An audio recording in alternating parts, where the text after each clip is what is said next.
Hello friends. तो अपना topic था, जैसे कि पहले हमने पढ़ा था कि चुंबकीय प्रेरण में हमने पढ़ लिया था, प्रेरण के नियम पढ़ लिए थे। उसके बाद पढ़ा था फैराडे के नियम, पढ़े थे लेंज का नियम पढ़ा था। ये 2-3 टॉपिक अपन ने स्टार्ट कर लिए थे, यानी कि स्टार्ट कर लिए थे पहले ही। तो अब अपना अगला टॉपिक है गतिक विद्युत वाहक बल। तो गतिज विद्युत वाहक बल क्या होता है? तो गतिज विद्युत वाहक बल होता है कि एक कोई चुंबकीय क्षेत्र है, उसमें दो दो छड़ें रखी हुई हैं, चालक छड़ें। ये देखो, ये चालक छड़ P और Q और R और S, यानी कि दो चालक छड़ें रखी हुई हैं। तो इनके लंबवत, यानी कि दोनों लंबवत रखी हुई हैं, ठीक है, ये लंबवत रखी हुई हैं। एक और जो छड़ है जो MN, यानी कि ये जो MN छड़ है ये रखी हुई है, जिस छड़ को हम आगे और पीछे चला सकते हैं। यदि इन छड़ों में v वेग से गति कराई जाए, यानी इन छड़ों के बीच में गति अगर v वेग से हो, तब लगने वाला चुंबकीय बल। हमको क्या ज्ञात करना है कि जब v वेग से उसको गति कराई जाती है तो उसके बीच में जो लगने वाला है चुंबकीय विद्युत वाहक बल, यानी कि क्या ज्ञात करना है? चुंबकीय विद्युत वाहक बल, यानी कि चुंबक विद्युत वाहक बल, यानी कि जो चुंबक का, यानी कि जो विद्युत चुंबक है उसको वाहक यानी कि ले जाने वाला है, यानी कि बल ज्ञात करना है। तो F M equal to Q V B sine theta. Q आवेश, वी वेग, बी चुंबकीय क्षेत्र, ठीक है। तो मान लेते हैं थीटा 90 डिग्री है अपना, यानी कि थीटा 90 डिग्री है। तो 90 डिग्री है तो एफ एम क्या हो जाएगा अपना? Q V B. ये हो जाएगी इक्वेशन नंबर फर्स्ट। आगे चलते हैं। तो यानी कि इस बल के विपरीत दिशा में, यानी कि बल की विपरीत दिशा में एक बल और कार्य करता है, यानी कि लोरेंज बल, यानी कि लोरेंज बल कार्य करता है। तो लोरेंज बल को क्या होता है अपना? एफ बराबर B I L sine theta. Lorentz बल क्या होता है? B I L sine theta, ठीक है। तो इसमें भी अगर थीटा का मान 90 हो जाए तो अपना एफ क्या हो जाएगा? B I L. ये समीकरण नंबर 2 हो जाएगी। यदि अगर जो अपना परिपथ है तो उसमें कुंडली का जो प्रतिरोध, परिपथ या कुंडली का जो प्रतिरोध है R है, और एम एन छड़, यानी कि जो एम एन छड़ है इसको डेल एक्स दूरी विस्थापित करने में जो अपना कार्य होगा, जो अपना वर्क होगा, वो हमें ज्ञात करना है। वो हमें क्या करना है? ज्ञात करना है। तो जो कार्य होगा उसको हम W लिखेंगे। W बराबर होगा F डॉट डी एक्स। तो F का मान B I L equal to B I L dot D X, ठीक है। तो मान लिया हमने, माना जब v बराबर डी एक्स डी टी है, v बराबर डी एक्स डी टी है, तो डी एक्स बराबर क्या होगा? v डी टी होगी। तो ये वैल्यू अगर हम वहाँ रखेंगे तो क्या हो जाएगा अपना? B I L V D T. ये हो जाएगा अपना W बराबर, यानी कि कार्य बराबर ये हो जाएगा। तो अपना I क्या होता है? Q बट्टा T होता है, ठीक है।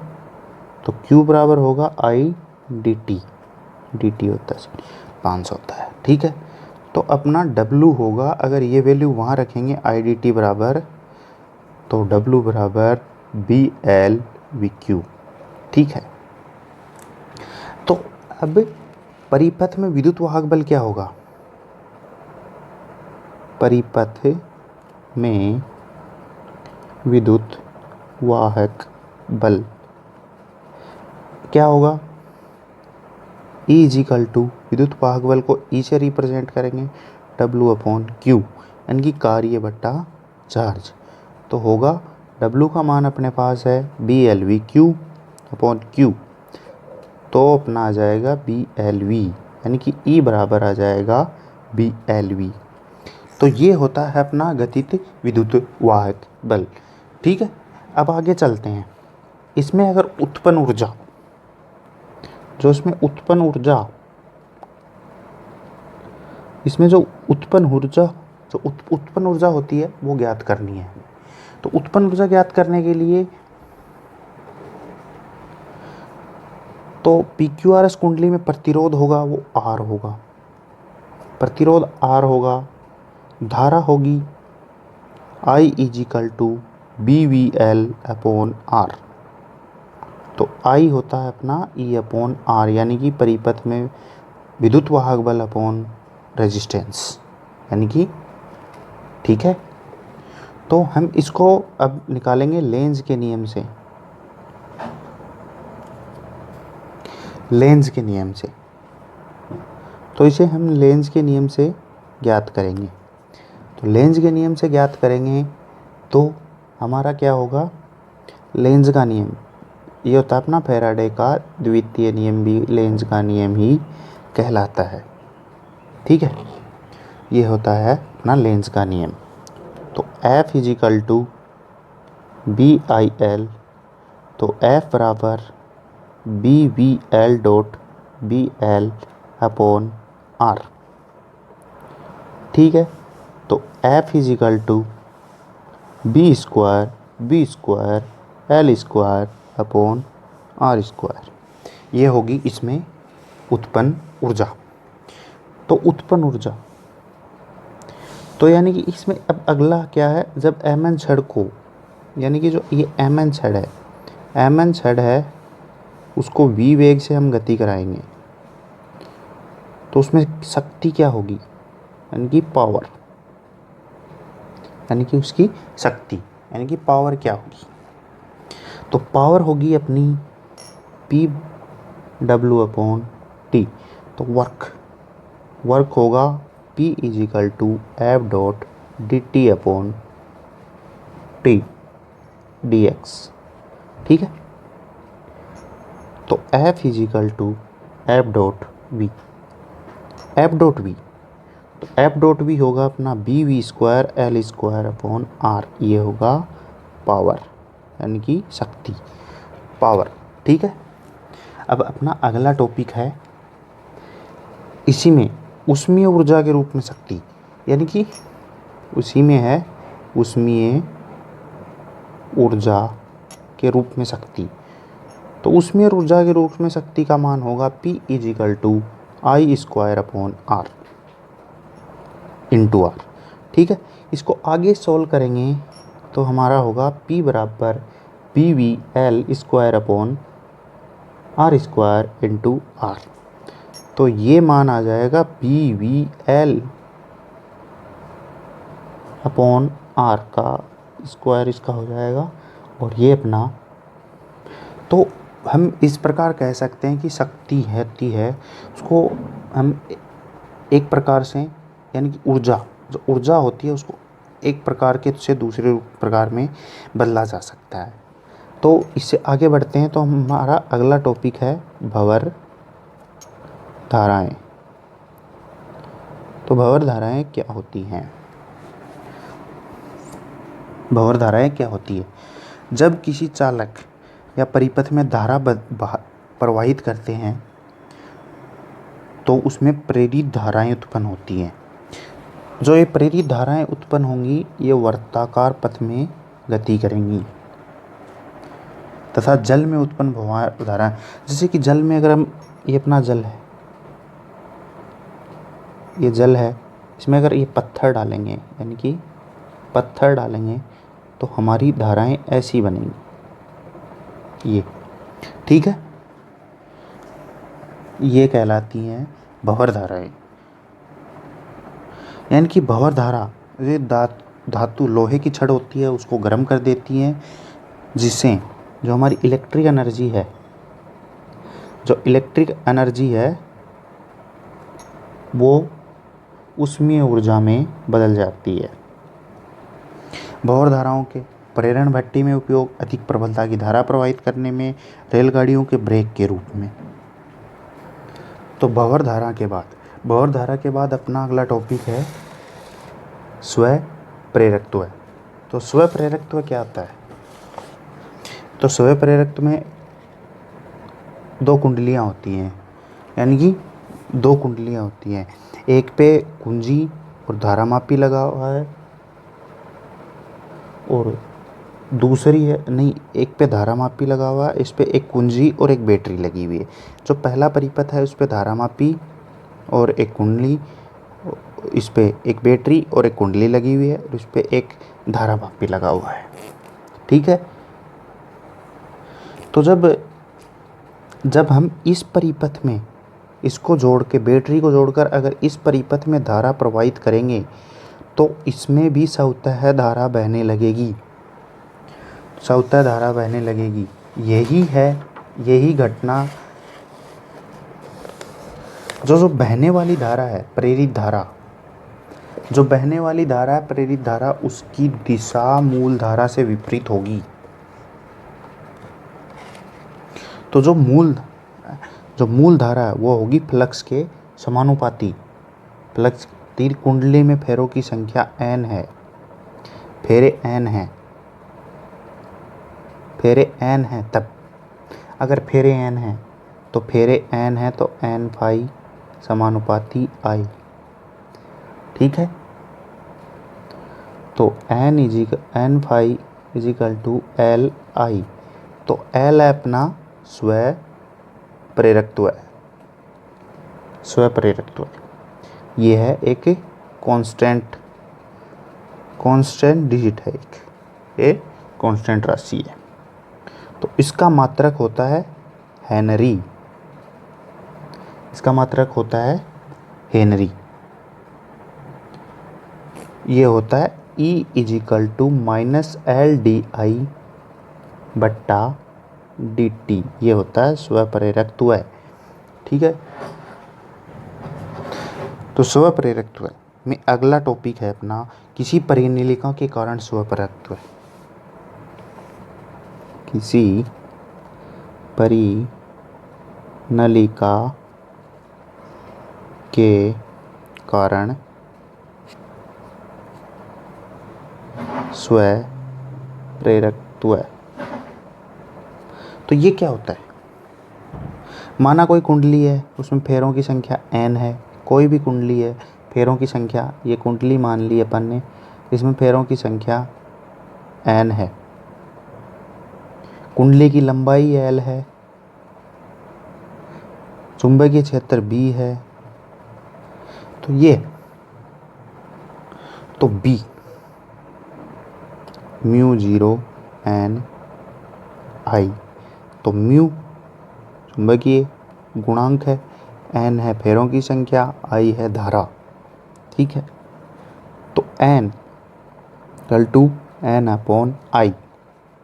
ठीक है। इसे आगे करते हैं। तो P बराबर म्यू 0, ये अपना L है, तो mu 0 n I upon L। तो अपना फाई क्या होता है? फाई होता है B dot A, phi B dot A होता है। तो अब वैल्यू रखेंगे, phi is equal to P की वैल्यू होती है mu 0 n I upon L into A। ठीक। Phi dash n phi dash होता है अपना n फाई। तो ये समीकरण नंबर 3 बन गया अपना। तो n mu 0 n I upon L into A। तो phi dash is equal to mu 0 n square IA upon L। ये अपना फाई डैश हो गया। ठीक है। तो फाई डैश समानुपाती I, ये होता है परिनिलिका का कारण स्व प्रेरकत्व। ठीक है। तो phi dash is equal to L I। तो mu zero N square I A upon L is equal to L I. तो L is equal to mu zero N square A upon small L, ये हो गया। तो इस यदि कुंडली है, इसमें कोई लोहे की रोड रखेंगे, लोहे की रोड, अगर लोहे की रोड रख देंगे तो स्वप्रेरकत्व क्या होगा, L is equal to mu N square A upon small L. तो mu R mu zero mu, तो mu is equal to mu zero dot mu are.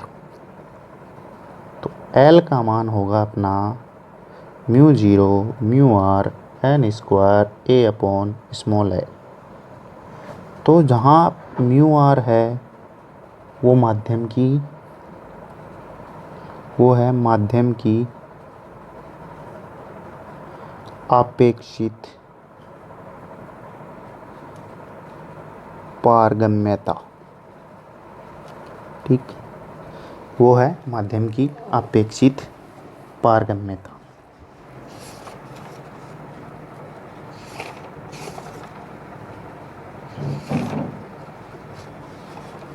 अपेक्षित पारगम्यता। तो हमारा अगला टॉपिक है प्रत्यावर्ती धारा जनित्र। क्या है, प्रत्यावर्ती धारा जनित्र की प्रत्यावर्ती धारा जनित्र। तो प्रत्यावर्ती धारा जनित्र में ये कोई दो चुंबक हैं एन और एस, जिनके बीच एक कुंडली कार्य कर रही है। ये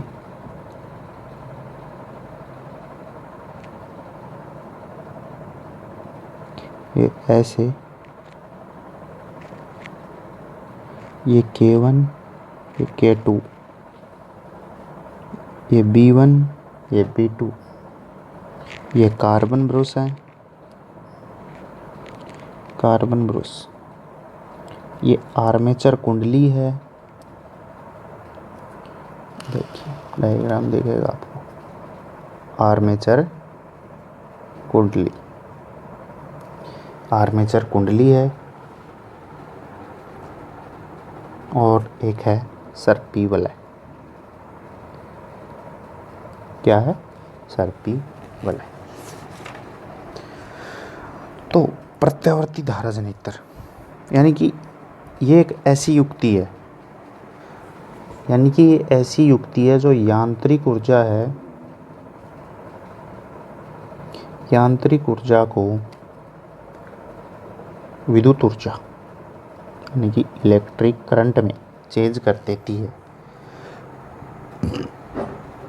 तो अगर चुंबकीय फ्लक्स के मान में परिवर्तन करते हैं, अगर फाई चेंज होता है तो प्रेरित विद्युत वाहक बल EMF यानी कि इलेक्ट्रोमैग्नेटिक फोर्स, क्या, इलेक्ट्रोमैग्नेटिक फोर्स होता है। तो phi is equal to B vector dot A vector. तो फाई BA कोस थीटा, अगर थीटा बराबर ओमेगा टी तो हमारा होगा phi is equal to BA cos omega T. तो हमारा होगा E is equal to minus D phi upon D T, ये अपना लेंज का दूसरा नियम। तो E is equal to minus BA D by D theta cos omega T, ठीक है। तो E is equal to BA sine omega T into omega. तो E is equal to BA omega sine omega T, ये अब मैंने इसका अवकलन किया तो हमारा साइन हो जाएगा, माइनस हट जाएगा, बी ए साइन ओमेगा टू इंटू ई अपना हो जाएगा। तो अगर एन है फेरों की संख्या तो हम एन और ऐड कर देंगे, B A N omega sine omega T.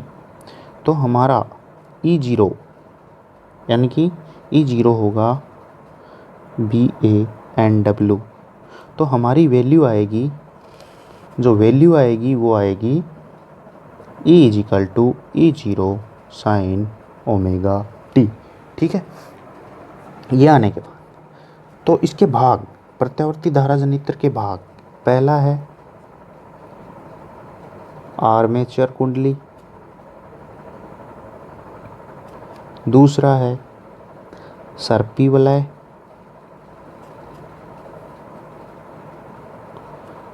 तीसरा कार्बन ब्रश।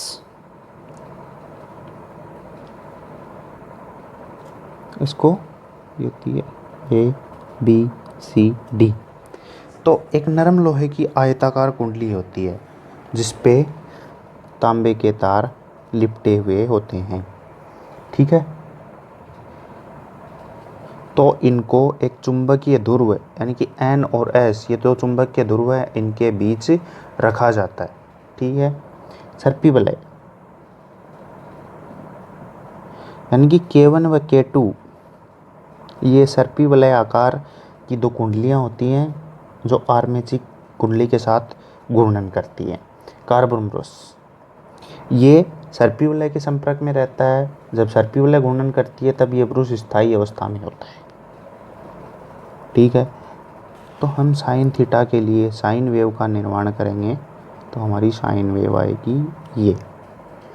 तो साइन ये पाई बाई 4 हो जाएगा, पाई बाई 180, पाई बाई 2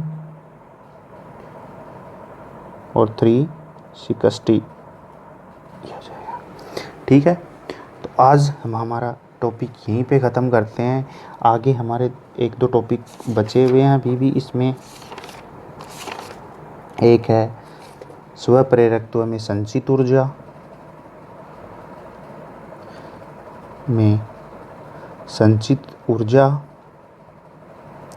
एक टॉपिक ये बचा हुआ है। दूसरा टॉपिक है हमारा स्वप्रेरकत्व में संचित ऊर्जा बची हुई है, अनोन्य प्रेरण बचा हुआ है, अनोन्य प्रेरण तथा प्रेरकत्व, अनोन्य प्रेरण तथा प्रेरकत्व, यह टॉपिक है। उसके बाद है दो कुंडलियों का कारण, दो कुंडलियों में अनोन्य प्रेरण। तो ये हमारे 3 टॉपिक जो अभी बचे हुए हैं, जो हम अगले पार्ट में करेंगे। आज के लिए इतना ही। तो अगर आप चैनल से नए जुड़े हैं तो प्लीज़ चैनल को लाइक एंड सब्सक्राइब करें। धन्यवाद, थैंक यू, बाय।